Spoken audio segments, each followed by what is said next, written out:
இப்போ கல்யாணம் ஆயிடுச்சு, குழந்தை தாமதம் ஆகுது. இப்போ பொருத்தம் பார்க்கும்போது குழந்தை பாக்கியம் உண்டுன்னு தானே திருமணம் பண்ணுறோம்.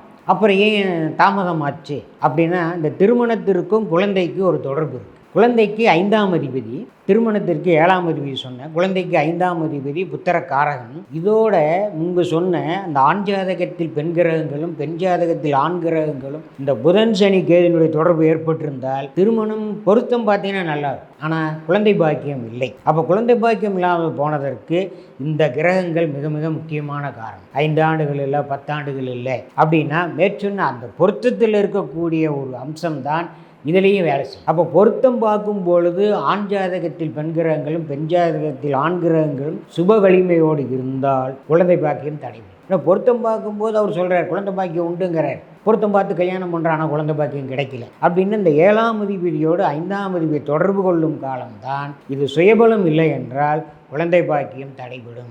இந்த குழந்தை பாக்கியம் தடைபடுவதற்கு பல கோயில்களுக்கு சென்று பல வழிபாடுகள் செய்தாலும் அந்த கிரக சுயபலங்களை நாம் இயக்கினால் உடனடியாக குழந்தை பாக்கியம் கிடைக்கும்.